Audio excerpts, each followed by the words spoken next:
அஸ்ஸலாமு அலைக்கும். இன்றைக்கி நம்மளுடைய 6 மணி ரொட்டீன் பார்க்கலாமா? காலையில் எந்திரிச்சு வந்த உடனே பார்த்திங்கன்னா வெளியில் பார்த்தா செம்ம கிளைமேட்டுங்க. ஏன்னா நேற்று நைட்டு ஃபுல்லாக நல்ல மழை. அப்படியே அதை பார்த்து ரசிச்சுக்கிட்டே நம்மளையும் ரிலாக்ஸ் பண்ணிவிட்டு அப்புறம் வீட்டுக்குள்ளே போயிட்டு அடுப்படிக்கு வந்தாச்சு. ஒரு அடுப்பில் பார்த்திங்கன்னா சோறு, இன்னொரு அடுப்பில் முட்டை வேக போட்டாச்சு. அப்புறம் பார்த்திங்கன்னா நம்ம வீட்டில் இன்றைக்கி சிறுகீரை கடையல் தான்.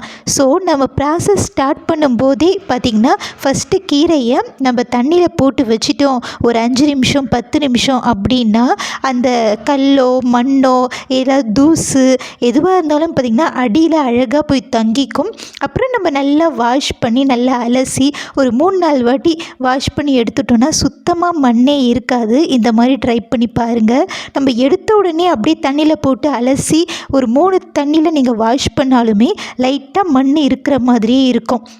முதல்ல அந்த கீரையை நம்ம ஒரு 5-10 நிமிஷம் அப்படியே தண்ணியில் விட்டுட்டோன்னா அதில் கொஞ்சம் கொஞ்சம் மண் அதுலேயே இருந்தால் கூட அப்படியே அந்த தண்ணியில் கீழே இறங்கி வந்துடும். அதனால தான். ஓகே ஃப்ரெண்ட்ஸ், அப்புறம் பார்த்திங்கன்னா சிறுகீரை கடையலுக்கு நான் மண் சீட்டியில் தான் வச்சேன். இப்போ நல்லா கடைஞ்சி விட்டுட்டு தாளிப்பும் கொடுத்தாச்சும். இன்னொரு பக்கம் இட்லி வேக போட்டாச்சு. இன்னொரு பக்கம் கேரட் பீன்ஸ் பொரியல் பண்ணியாச்சும். இப்போது லஞ்சுக்கு பேக் பண்ணியாச்சு. அப்புறம் பிரேக்ஃபாஸ்ட்டுக்கு முட்டை கிரேவி, இட்லி. அவ்வளோதான் ஃப்ரெண்ட்ஸ், பாய்.